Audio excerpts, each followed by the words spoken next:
Going by records, Nigeria has around 202 trillion cubic feet of proven gas reserves, and only about 25% of this reserve being produced and developed for the nation. Now, our nation is also ranked 9th on the list of countries with natural gas in the world.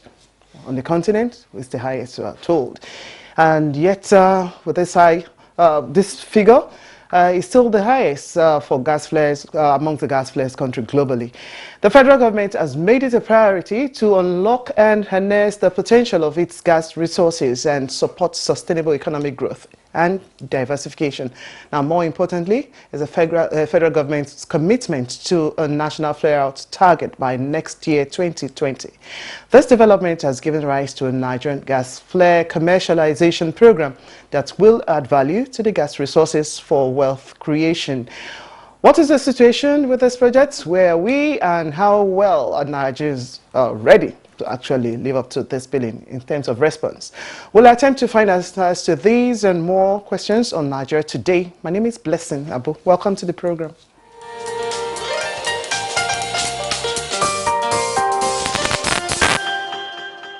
Yes, joining us to discuss the topic harnessing Nigeria's gas for wealth creation. I'd like to welcome first Justice Jerry Faka.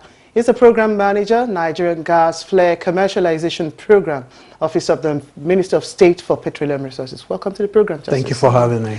Also joining Justice on set is Charles Majomi.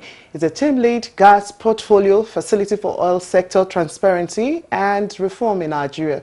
FOSTA now is of the UK's Department for International Development, that's DFID, the partners to the Nigerian Gas Flare Commercialization Program. Okay, gentlemen, welcome once again. Now, do we say is gas time after a period of just being relegated as well, what people would describe as nuisance of the byproduct of petroleum crude. Now, to be fully recognized as an independent fiscal resource and also an industry on its own. It's time. Very well. Okay, maybe I should just start to just give you some bit of an overview. Basically, just for the purpose of this discussion, we actually have more gas than crude oil in this country. And like you rightly mentioned, we are proven reserves around 200 trillion cubic feet of gas. And of course, unproven is around 600 trillion cubic feet of gas, which we have more in abundance than crude oil. Now, what the Nigerian Gas Flare Commercialization Program is seeking to achieve is that when oil and gas operators go look for crude oil, that is the gas that comes with the crude oil, commingled with the crude oil, if you like, which is called in the oil and gas parlance associated gas. Now, it is this gas that the oil companies, for some reason, because they don't have the economies of scale, they don't have use for it on site, or they don't have use for it for reinjection, and they have to flare. Failure to flare it for some reason will come over pressure and of course cause explosion. And then there is a regulation in this country that says gas flaring is not acceptable. But if you must flare, you make a flare penalty, which was until last year, 5th of July, was around 0.03 cents per 1,000 cubic feet of gas. But Mr. President, of course, to give teeth to the Nigerian Gas Flare Commercialization Program to bite when we're back, is that he come up with a new regulation called the Flare Gas Prevention of Waste and Pollution Regulations 2018 to underpin the implementation of the Nigerian Gas Flare Commercialization Program. So in a nutshell, what the NGRCP is seeking to achieve is to convert this hitherto wasted flare gas and convert it to wealth.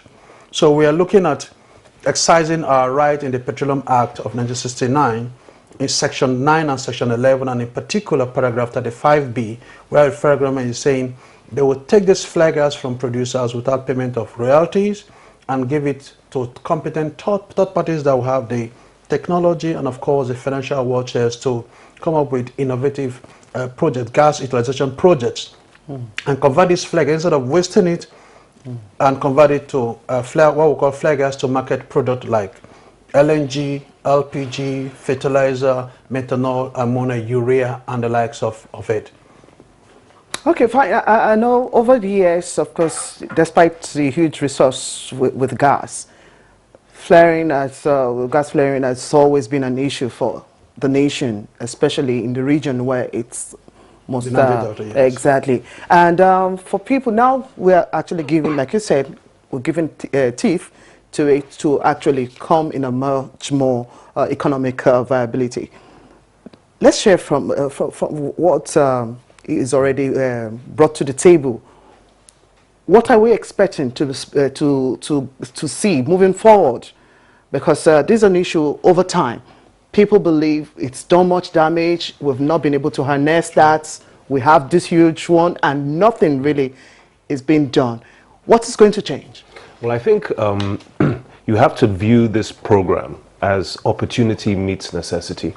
Let me just first of all highlight for the audience why this program is so important. You know, Nigeria is facing one of its gravest threats in the form of a growing population without commensurate employment opportunities. And as long as you have an uneven balance between employment and unemployment and a rising population, you face the threat of security changes in the future.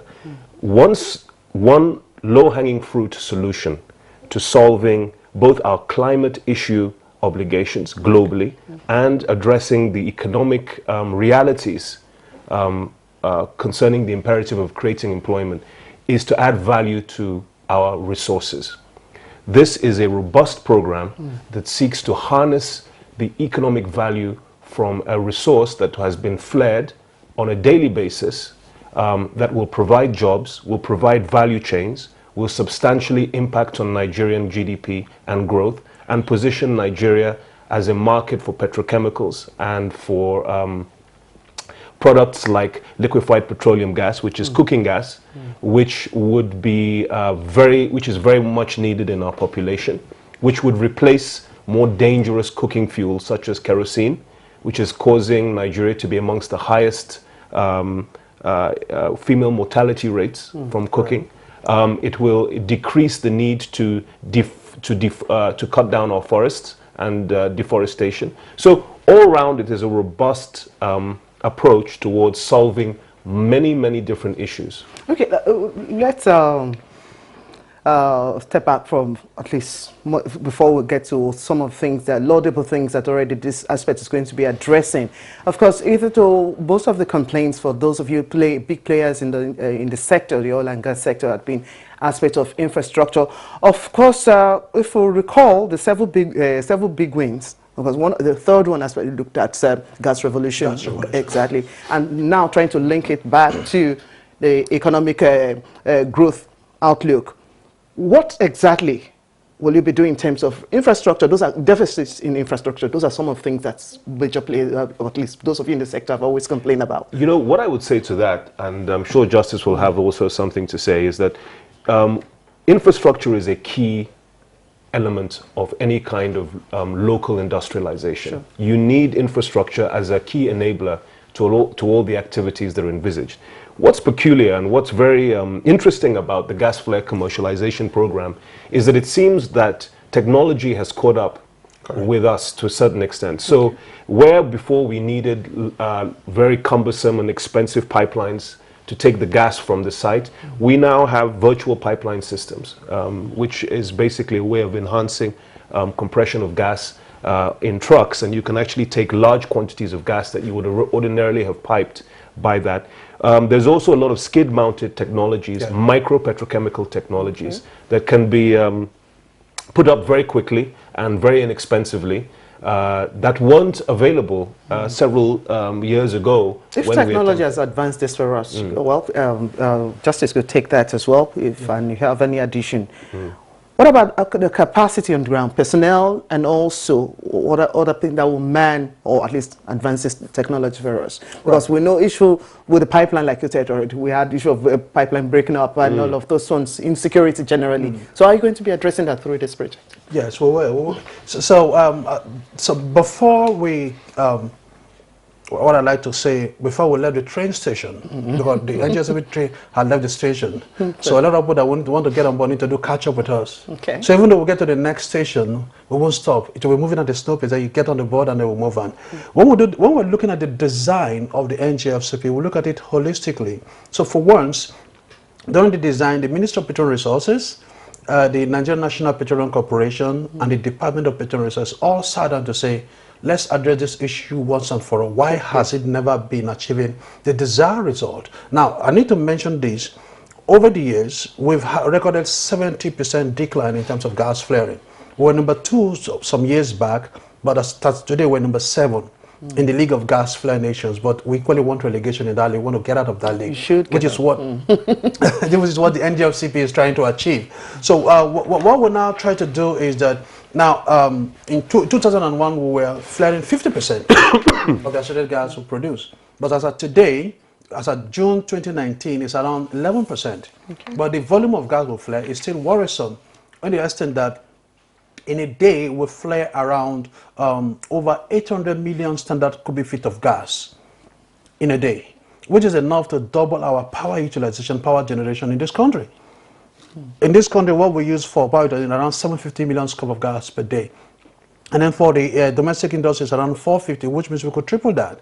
So when we look at the design, we now found out that the top 50 flare sites, if they are looked at and harnessed, it will reduce our flare volume to around 80%. The remaining 20 are within very difficult and remote locations in the Niger Delta. But again, there is a solution to that. Now, we all know that pipeline is the most preferred method of transporting gas. So like Charles mentioned, over the world, there are technologies that are existing that are scalable, skid-mounted, plug-and-play kind of technology that you put on. You don't need a long stretch of pipelines to construct and go to those locations. Now, you talked about security. Yes. One thing we've looked at in the design of the NGSCP is that we are trying to bring in the projects that will come on board and the community, so that there will be co-creation and co-ownership of this project. So the communities have a stake in the project, in the sense that you don't see them going to disrupt the operations or vandalize the pipeline, because it is going to be return on investment into their pocket. So they wouldn't do that. So we couch the program in that sense that do that. Say that again? We're hoping they wouldn't do that. Yeah, because I mean, if you build your house yourself, and then, or maybe you contributed and build it out with your friend and you are sharing the apartment, you want to go and take up the roof because it's part of your property. That's what we're trying to achieve with the NGS. So we're moving from, and of course, Charles will speak to what we call the conflict entrepreneurs. But I want to mention that those people do not come to distort the progress of this NGFCP. So as part of our design, we found out that by the time we trigger a set of 50 to 60 projects in the next 1.5 to 2 years, we will generate around 300,000 direct and indirect jobs. Now, let me give you some numbers around the negatives of the gas flare commercialization. In a year, the volume of gas we flare will lose over $1 billion US. Our 22 tons CO2 that we emit, if we take it to the carbon market, it gives us around $500 million US. So what the NGSCP will do now, it will reverse all of this and now bring this money to contribute to the GDP of the country. We will create jobs. If we look at it from the LNG perspective, it will run about 1 to 2 mini LNG. It will generate around 3,000 megawatt of electricity. In this country, just like Charles mentioned, our LPG penetration and utilization is very, very low. And yet we have abundant gas. The NGFCP will unlock around 600,000 metric tons of liquefied petroleum gas. That will give around 6 million households clean access to energy, as opposed to the poor and polluting energy that we have. Now, I don't want to go into the health and the environmental issues because we will live here. Well, all we want is industrialization of the use of this gas. Correct. When we return from this break, already you've pointed out that Charles will be looking at the issue of conflict entrepreneurs, as well as what more do we get in terms of prospects for this area that we're looking into for the nation and also for the international stage. You're watching Nigeria Today, and we're looking at harnessing Nigeria's gas wealth. We'll be right back with my guests in a short while.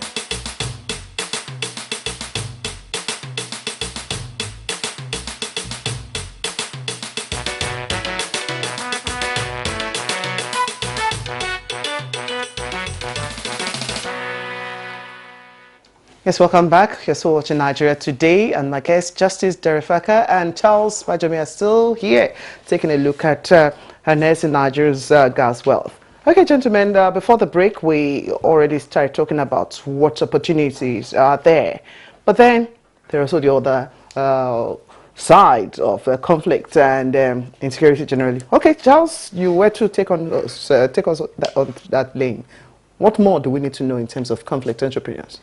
Well, let me just state some obvious facts first of all. I mean, when you're talking about going into a gas flare community or a community that has experienced the trauma of some kind of ecological trauma, it could be an oil spill, that community has legacy grievances. It has a genuine right to feeling aggrieved by the injustices that were visited upon them through no fault of their own, by virtue of the fact that they were geographically located there.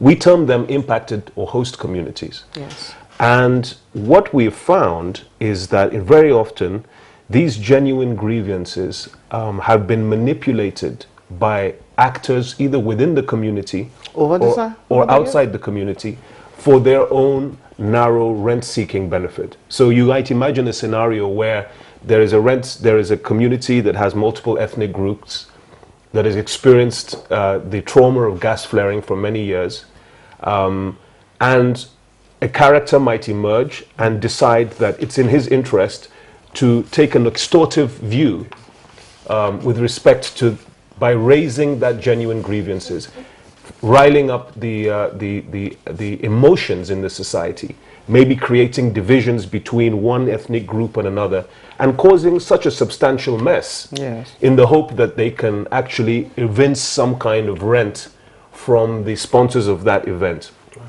Well, very often these conflict entrepreneurs, as we term them, end up destroying projects. So what we're doing is we are taking a view that before an investor goes into a community, it's important that they engage in a certain type of host community engagement strategy. Okay. So what strategy are you people employing, at least to address that? Well, what we've done actually, because we've actually understood that this is a key element, just like lack of infrastructure that you pointed out, maybe lack of feedstock or whatever, lack of access to a seaport. A critical disenabler to this kind of investment is the potential of host community agitation. While you can model the risk that comes from maybe not having a piece of infrastructure ready for you, you can't get inside someone's head, and so therefore you can't model the uncertainty that comes with human interactions on a project unless you take prior steps to ensuring that individuals such as these conflict entrepreneurs that we've just described don't emerge onto the scene. So what we've done is we've devised a tool which is embedded in the program called the macro conflict risk impact assessment tool, which investors will be asked to, which will basically be a how-to guide for investors going into communities that have this kind of decades of trauma through ecological violations of their place, and articulates how to address them, how to determine the grievance, how to address that grievance prior to coming in and so making all these are already encapsulated in the program turn up. We already thought that. Okay, gentlemen, let's quickly take a look at this other area that being the movement, advocacy, and talking about the petroleum industrial bill, so as to clear some kind of fiscal regime which might underpin this investment. People are willing to come to do that. I don't know how this has been handled in terms of this program as well, because if people, at least they needed clarity to the fiscal framework in addressing some of these issues that could have been raised by other players in the sector. Okay, if you listen to Mr. President's budget speech, he made it clear that he's aimed to address the physicals regarding the oil and gas industry, because over time we've lost close to over millions of dollars, and addressing the fiscals and working with the National Assembly will bring money into the coffers of the government to the tune of over $500 million US, and, if not more. On our part, we know that we've looked at it, and the Honorable Minister of State, His Excellency Chief Timothy Silva, some weeks back had a meeting with agencies and directors in the ministry, and he made a commitment where he unveiled his roadmap and deliverables in the oil and gas sector, which he called the 10 critical areas. Now, among those 10 criteria, number 3 is that he said he will complete the Nigerian gas flare commercialization program, which is encapsulated in the National Gas Policy, Chapter 6, Section 6.4. Now, alongside that, he has said he will work with Mr. President, who eventually is the Petroleum Minister, to see how they will sign off the petroleum industry bill, which will create room for investors to come in. Remember also, Mr. President in his speech at the budget submission made it clear that government will try to incentivize investors to come into the country that will boost government strategies, policies, plans, and aspirations.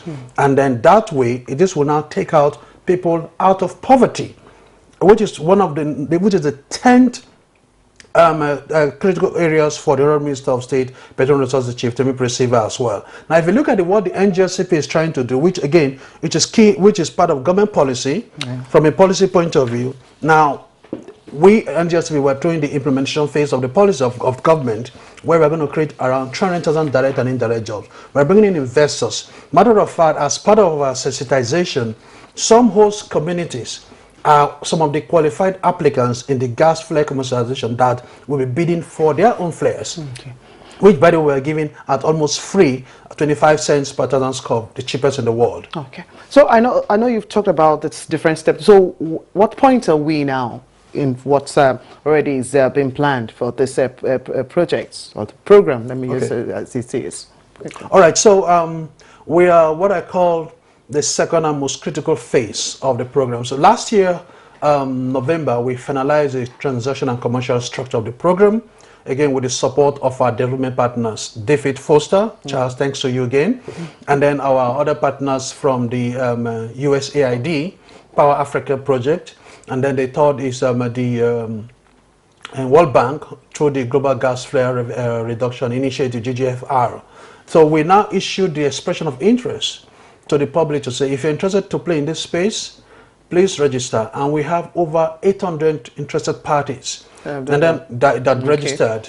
And then we now issued the request for qualification, and then about 240 companies submitted their qualifying statements, which then the Honorable Minister for State Petroleum Resources inaugurated a proposal evaluation committee to evaluate, to know those that are serious-minded and those that are not serious. And at the end of the day, over 205, around 205 qualified applicants are now going to the next phase, which is the request for proposal phase, where to submit the proposals. Okay, quickly, Charles, how satisfactory is what is on ground for developing partners, or at least like yours and others who have taken a look at the program so far at this stage? Well, look, Nigeria is one of the largest markets in the world, certainly in Africa. So it's clear that producing materials that are being exported, that are being imported rather, locally, there is definitely a market for it as well here. I think this project, being the most robust gas flare initiative in the world, is worthy of a country the size of Nigeria. I think that the program has exceeded all expectations. You know, it hasn't been easy going, but I think the firm will of this government and the very dogged determination that has undergirded our initiatives will bring this program into fruition very, very soon. All right. Charles Majomi, Team Lead, Gas Portfolio Facility for Oil Sector Transparency and Reform in Nigeria, FOSTA. Thank you very much for coming on Nigeria Today. I appreciate your time and insights. Also like to appreciate Justice Derifaka. He's a Program Manager, Nigeria Gas Flare Commercialization Program, Office of the Minister of State for Petroleum Resources. Thank you too for coming on the program. Thank you for having me. We appreciate your insight as well. And thank you for watching. Nigeria Today is on every weekday at 7:30 in the evening. My name is Blessing Abu. Enjoy the rest of the day.